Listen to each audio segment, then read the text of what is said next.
யோவான் சுவிசேஷம்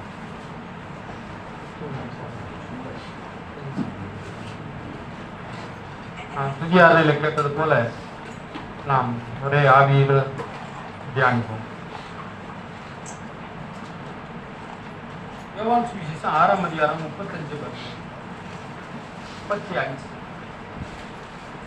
இயேசு அவர்களை நோக்கி, ஜீவ அப்பம் நானே. என்னிடத்தில் வருகிறவன் ஒரு காலம் பசியடையான். என்னிடத்தில் விசுவாசமாய் இருக்கிறவன் ஒரு காலம் தாகம் அடையான். நீங்கள் என்னை கண்டிருந்தும் விசுவாசியாமல் இருக்கிறீர்கள் என்று உங்களுக்கு சொன்னேன். பிதாவானவர் எனக்கு செவியொலிக்கிற யாவும் என்னிடத்தில் வரும். என்னிடத்தில் வருகிறவனை நான் புறம்பே தள்ளுவதில்லை. என் சித்தத்தின்படி அல்ல, என்னை அனுப்பினவருடைய சித்தத்தின்படியே செய்யவே நான் வானத்திலிருந்து இறங்கி வந்தேன். அவர் எனக்கு தந்தவைகளில் ஒன்றையும் நான் இழந்து போகாமல் கடைசி நாளில் அவைகளை எழுப்புவதே என்னை அனுப்பின பிதாவின் சித்தமாய் இருக்கிறது. குமாரனை கண்டு அவரிடத்தில் விசுவாசமாய் இருக்கிறவன் எவனோ அவன் நித்திய ஜீவனை அடைவதும் நான் அவனை கடைசி நாளில் எழுப்புவதும் என்னை அனுப்பினவருடைய சித்தமாய் இருக்கிறது என்றார். நம்ம வாசிக்கிற வசனத்துல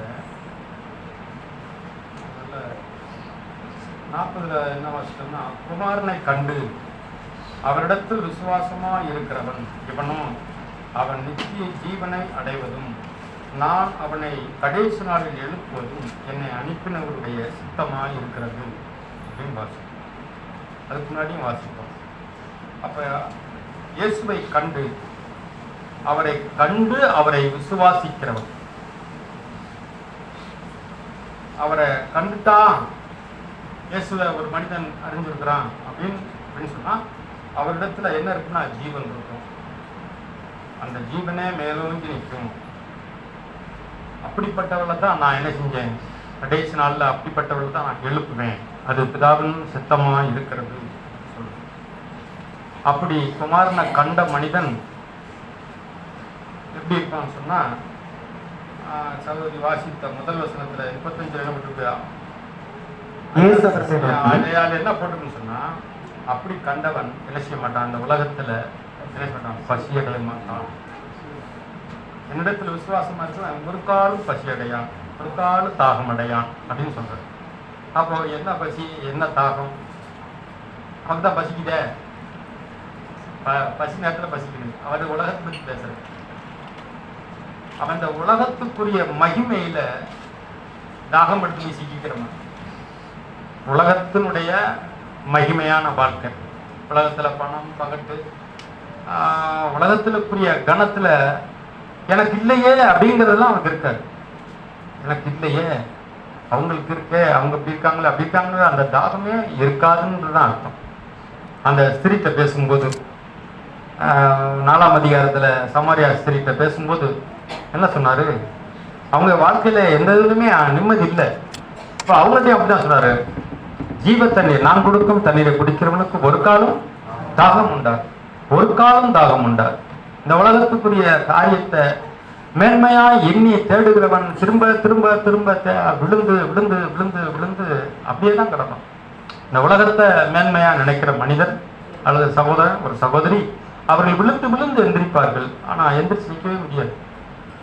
ஏன்னா அவர்களுக்கு குமாரன் அறியல, இயேசு அறிய, குமாரனை காணல. அதனால இயேசுவை பார்த்தாங்களா இல்லையான்னு பாருங்க. 6ஆம் அதிகாரத்துல அதுலயே வந்து பாருங்க, துவக்கத்துல எப்படி வருதுன்னு சொன்னா பாருங்க, அவரிடத்துல பெரிய அந்த அற்புதம் அதிசயம் நடக்கிறதுனால ஜனங்கள் அவர்களை ரொம்ப இயேசுவை நேசித்தாங்க. 2ல் வாசிக்கிறேன் 6ல், அவர் வியாதிக்கு அடுத்து அருளி செய்த அற்புதங்களை எல்லாம் ஜனங்கள் கண்ட போது அவருக்கு பின் சென்றான்னு போட்டு. அப்போ அவங்க வியாதி இருக்கு, அதனால ஆண்டவரை தேடினாங்க. ஆண்டவர்கிட்ட வந்து எல்லாரும் சுகமடைந்தார்கள், அற்புதங்களை அடைந்தார்கள். அதே போல உலக ஆகாரத்துக்காக உலகத்தின் காரியங்களுக்காக வந்தவர்கள் எல்லாம் ஆண்டவரிடத்தில் நன்மை பெற்றார்கள். அவர்கள் 5 ரொட்டியும் 2 மீனையும் வைத்து அவர் ஆசீர்வதித்தார், பெருகி போச்சு. அவர் சொல்லி முடியாத ஆசீர்வாதங்கள். அது அவங்க நல்லா சாப்பிட்டு திருப்தி அடைந்து விட்டார்கள். வேண்டிய மட்டும் அப்பத்தெல்லாம் கொடுத்தாருன்னு 11ல் போட்டு. அவர்கள் உலக ஆசீர்வாதத்தினால அவர்கள் திருப்தி அடைந்த பின்பு அப்படின்னு போட்டிருக்கு 12ல். 13 போட்டிருக்கு என்னன்னா கூட நிறைய எடுத்தான்னு போட்டு 14 வாசிக்கிட்டு இயேசு செய்த அற்புதத்தை அந்த மனுஷன் கண்டு மெய்யாகவே இவர் உலகத்தில் வருகிறதான தீர்க்கதரிசி என்றாங்க. பாருங்க, இவர் தான் மெய்யான தீர்க்கதரிசி. இதுல ஏதாவது ஜீவனுக்குரிய அடையாளம் இருக்கா? இவர்தான் உலகத்தில் வருகிற மெய்யான தீர்க்கதரிசி. ஏதாவது அதுல இயேசு ரட்சகர், இயேசுனை ரட்சிக்க வந்தார், இந்த உலகத்துல இருந்து என்னை பாவத்திலிருந்து விடுவிக்க வந்தாருங்கிறது ஏதாவது ஒரு அர்த்தம் அதுல இருக்கா? இல்லவே. ஆண்டவரை தேடினாங்களா? தேடினாங்க, சுகமடைந்தார்கள். அவருடைய பிரச்சனை தீர்ந்திருக்கு, பண பிரச்சனை தீர்ந்திருக்கும், நெருக்கடிகள் தீர்ந்திருக்கும், வியாதி சுகமாயிருக்கிறோம். அவர்கள் வேற ஏதாவது உலகத்துக்குரிய காரியங்கள் அவர் பெற்றிருப்பார்கள். சாப்பிட்டு அப்பத்தை சாப்பிட்டு திருப்தி அடைந்தார்கள். அப்பா சாப்பிட்டு ரபி ரபி ரபி ரபி ரபி ரபின்னு அப்படியே அலைஞ்சாங்க. ரபி எங்க இருக்கிறீர், இந்த கடை அந்த கடை. அப்போ அவ்வளவு பிரயாசப்பட்டு தேடினாங்க. ரபி நீ எங்க போனே, உண்மை தேடி நாங்கள் சலுத்து போனோமே, நீ அங்கிருந்தீர் இங்கிருந்தீர். அப்போ நாங்க என்ன, நீ நித்திய ஜீவனுக்காக என்னை தேடவில்லை, அழிஞ்சு போற போஜனத்துக்காக நீர் என்னை தேடுகிறீர்கள் என்று சொன்னார். இந்த உலகத்தின் காரியத்துக்காக என்னை தேடுகிறீர்கள், இவையெல்லாம் அழிந்து போகும். நித்திய ஜீவன் வரைக்கும் நிலைத்திருக்கிற காரியங்களுக்காக கிரியை நடப்பீங்க அப்படின்னு சொன்னார். அப்ப அவர்கள் சுகமடைந்தார்கள், நல்ல திருப்தி அடைந்தார்கள். ஆனாலும் இயேசு என்ன செய்ய அறியல, காணல. அது திரள் கூட்டம், ஆனா தேவன் இல்லை. அதுபோல நாமளும் கூட 100 பேர் உட்கார்ந்துருப்போம், 80 பேர் உட்கார்ந்துருப்போம். அதுல 3/4 பேர் தேவனை ஜீவனை அறியக்கூடிய அளவுக்கு இல்லாதபடிக்கு பிரச்சனைகள் உலக காரியங்களுக்காக தேவனை தேடிட்டு இருக்க முடியும்.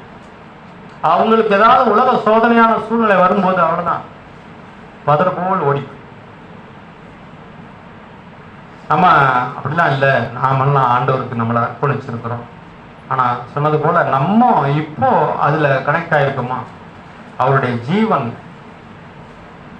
ஜீவன்ல வாழ்க்கையில நான் விசுவாசத்தை குமாரனை கண்டு அவரிடத்தில் விசுவாசமா இருக்கிறவன் ஜீவனை அடைவதும், அதில் அவன் நிலைத்திருப்பதும், அந்த ஜீவனில் அவன் வளர்வதும், தேவனையே பூர்ண நம்பிக்கையாக கொண்டு ஒரு நாளைக்கு மரித்து விடுவான். அப்படிப்பட்டவனை கடைசி நாளில் எழுப்புவதே பிதாவின் சித்தமாக இருக்கிறது. இந்த உலகத்துக்காக சண்டை இல்லை, சச்சரவு இல்லை, போட்டி இல்லை, பொறாமை இல்லை, பழிவாங்குற எண்ணம் இல்லை, யாரோடு எந்த மோட்டிவும். அப்படிலாம் நம்ம வந்திருக்கோமாங்கிறத அப்படின்னு சொல்லிடக்கூடாது, நிதானிக்கணும். சொல்லக்கூடாது, நான் எல்லாரும் சொல்லிடுவோம். ஆனா அந்த சோதனையான களத்துல நமக்கு எதிராக நிற்கக்கூடியவங்க, தொடர்ந்து பிரச்சனைக்குரியவர்கள், பிரச்சனையை கொடுக்கிறவர்கள், அவர்களை கண்டா நம்முடைய மனநிலை என்னவாக இருக்கு? என்னவாகுதுன்னா கோபம் வருதா, அல்லது ஏதோ மனசை கடினப்படுத்திட்டு போறோமா? அதே வித ஏதோ சர்ச்சில் உள்ளவங்களை புனிசிரிப்போட பார்க்கறது போல அவர்களை புனிசிரிப்பா பார்க்க முடியல. அப்படின்னா என்ன சொன்னா, நம்ம அந்த ஜீவன் இருக்குன்னு சொன்னா அது தப்பு இல்லை. இல்லை, இந்த இதெல்லாம் வேண்டாம் ஆண்டவரே, நான் வளரணும், நான் உண்மை போல வளர்வதற்கு அழைக்கப்பட்டிருக்கிறேன். எந்த நிலையில இருக்குன்னு எனக்கு தான் தெரியும், அவங்களுக்கு தான் தெரியும். ஒரு சூழ்நிலையை அணுகும் போது, ஒரு மனுஷனை காணும் போது நமக்கு எதிரா சத்ருவா மனுஷன் கிடையாது, ஆனா சத்ருவுக்கு போல நம்ம நினைக்கிறோம். அவங்க ஒரு சிலரை இருக்கிறாங்க. அது நம்ம அதுல இருந்து விடுபடுறதுக்கு தான் தேவன் நமக்கு ஜீவனை தந்திருக்கிறார். அப்ப குமாரனை கண்டவன் என்னன்னா ஜீவன்ல நிலைச்சிருப்பான். இதுல நான் தேங்கி நிற்க மாட்டேன். ஆண்டவரே, நான் வளரணும், உண்மை போல வளரணும் அப்படின்னு அந்த ஜீவன்ல வளர்ந்து கொண்டே இருப்பான். அப்படிப்பட்டவனை நான் நினைச்சுவேன், எழுப்புவேன். அதுவே பிதாவுடைய சித்தமா இருக்கிறது. அப்போ ஒரு கூட்டம் எப்படி இருக்கும்? சுகமடைகிறதும், வறுமை நீங்கவும், உலகத்தின் ஆசீர்வாதத்தை பெற்றுக்கொள்றதும். உலக ஆசீர்வாதம், எனக்கு திருமணமாகணும், மக்களை எனக்கு குழந்தைய கொடுக்கணும், அதை படிக்கணும், வைக்கணும், அதுக்கு ஒரு நல்ல வாழ்வு கொடுக்கணும், இதுவே லட்சியம். அப்புறம் அந்த கேள்விக்கு முடிவே இல்லை. அதெல்லாம் சரிதான், எல்லாமே நமக்கு இருக்கத்தான் செய்யும். மனைவி இருக்காங்க, பிள்ளைகள் இருக்கிறாங்க, படிச்சிருக்கிறாங்க, எல்லாம் இருக்குது. தேவன் கொடுக்குறாரு, எல்லாத்தையும் கொடுத்துருக்குறாரு. ஆனால் அதுக்கு மேலான இயேசுவை போல் மாறணுமே, அவருடைய சுபாவத்தில் பங்கடையணுமே, அவர் ஜீவன்ல பங்கடையணுமே அப்படிங்கிறது நமக்கு. அதுதான் குமாரனை கண்டு அவரிடத்தில் விசுவாசமா இருக்கிறவன், என்னிடத்தில் விசுவாசமா இருக்கிறவன் கெட்டு போகாமல், கெட்டு போக கூடாது. எதுல வருது? யோவான் சுவிசேஷம் 3ஆம் அதிகாரத்துல வருது. அவரை விசுவாசிக்கிறவன் கெட்டு போக கூடாது, கெட்டு போகவே கூடாது.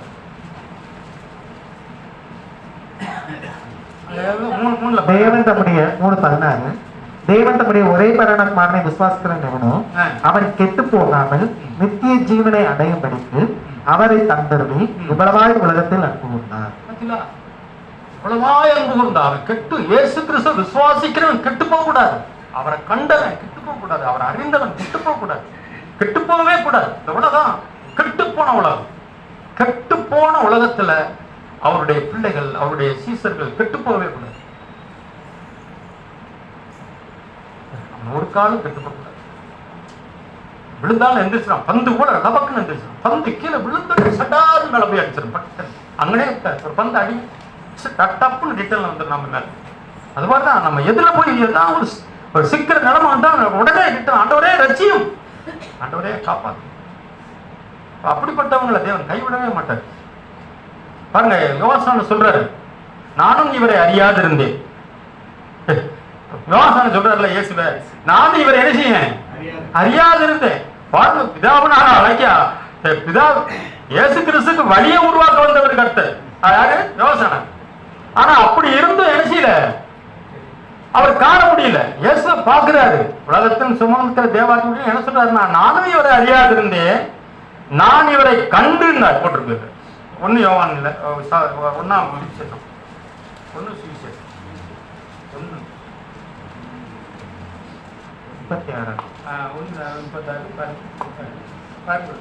35 மறுநாளிலே யோவானும் அவனுடைய சீசரில் 2 பேர் இருக்கும்போது இயேசு நடந்து போகிறதை எனக்கு கண்டு, இதோ தேவ ஆட்டுக்குட்டி என்றான். அவன் அப்படி சொன்னதை அந்த 2 சீசர் கேட்டு இயேசுவுக்கு பின் சென்றார்கள். அவர் பார்த்துறாரு, இயேசுவை பார்த்துட்டு இங்க பார்த்துட்டாரு. பாருங்க எங்க பாக்குறாருன்னா 34 அந்தபடியே நான் கண்டு இவரே தேவனுடைய குமாரன் என்று சாட்சி கொடுத்து வருகிறேன். யோவான் சாட்சி கொடுக்கிறது, சாட்சி சொல்றது வேற. சாட்சி சொல்றது சாதாரணமா நான் வந்து மைக்க பிடிச்சி சொல்லி போயிடலாம். சாட்சி கொடுக்க, சாட்சி கொடுக்குறங்கிறது பெரிய விஷயம். நான் கண்டு, அந்தபடியே நான் கண்டு இவரை தேவனுடைய குமாரன் என்று நான் என்ன செய்றேன்? சாட்சி கொடுத்து வருகிறேன் அப்படிங்கிறது. அவரை நானும் அறியாதிருந்தேன். 33 34 நான் கண்டு சாட்சி கொடுக்கிறேன்.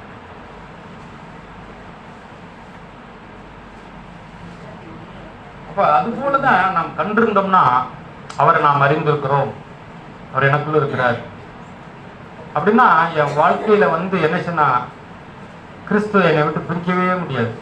கிறிஸ்து ஆவி என்னை விட்டு விலகவே விலகாது. நான் அவருக்குள்ளும் அவர் எனக்குள்ளும் இருப்பதை என்ன செய்வாங்க? மற்றவர்கள் அறிவார், எல்லாரும் அறிவார். வீட்டில் இருக்கிற அத்தனை பேரும் அறிவார், வீட்டில் இருக்கிற மனைவி பிள்ளை எல்லாரும் அறிவார். இயேசு கிறிஸ்து என்னோட இருக்கிறார்.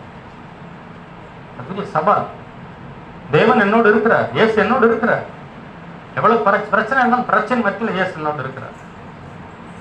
சண்டை போடுறது இல்லை, கெட்ட வார்த்தை பேசுறது இல்லை, பழி வாங்குறது இல்லை, கடூரமா இருக்கிறது இல்லை, கொடூரமா இருக்கிறது இல்லை.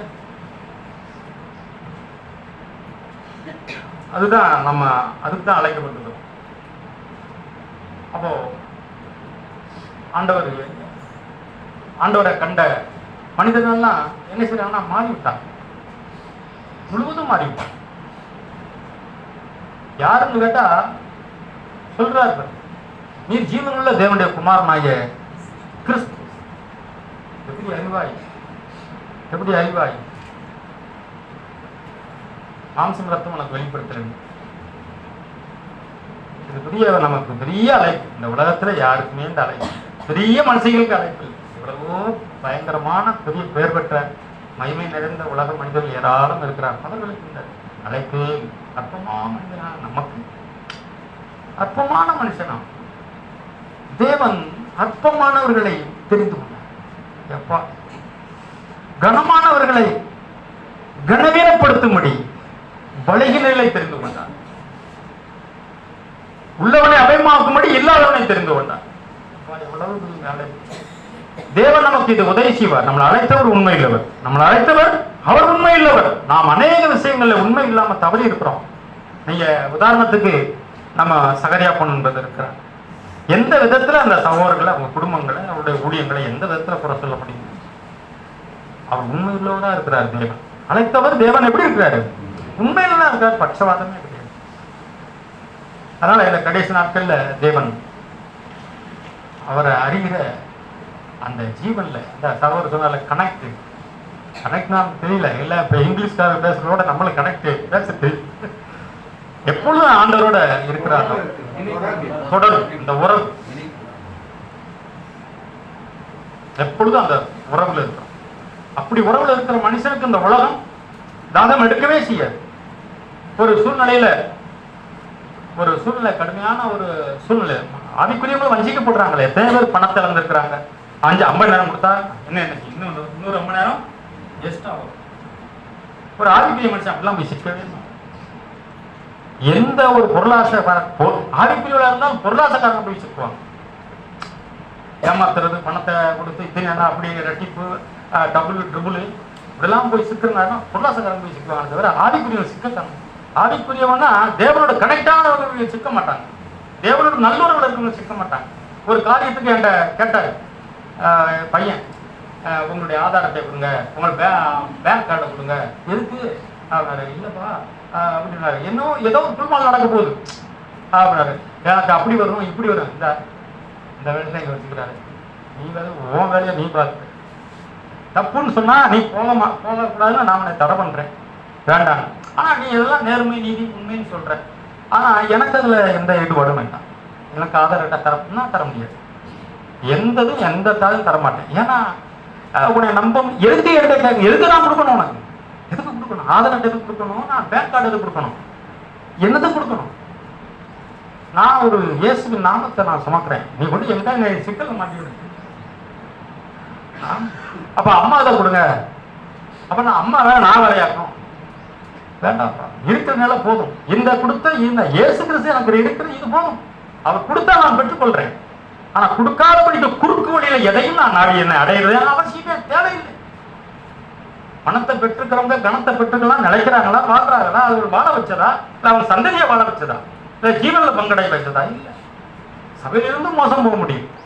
நான் என்ன பேசுறேங்கிறத நம்ம தேவன் ஆண்டவரோட எப்பொழுதும் என்னிடத்துல இருக்கிறவன் தாகம் அடைய மாட்டான், ஒரு காலம் தாகம் மாட்டான். அப்படிப்பட்டவனை நான் என்ன செய்வேன்னா தாகமில்லாத வாழ்க்கை வாழ வைப்பேன். இந்த உலகம் நம்மளை பலவித விதத்துல இச்சைகளை தொக்கடிச்சு விழுந்து எந்திரிக்கிறத நமக்குள்ள இருக்குது.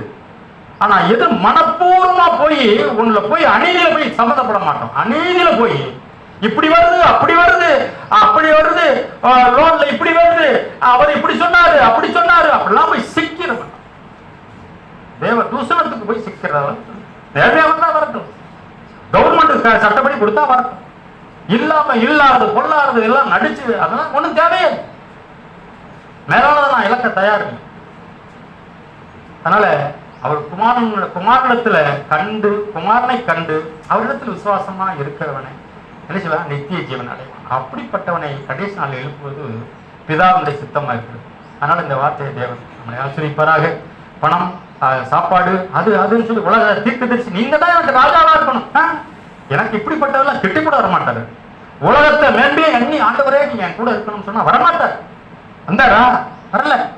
எல்லாரும் வந்து ராஜாவா இருக்க வந்தா உடனே மலைக்கு ஓடி போயிட்டார்.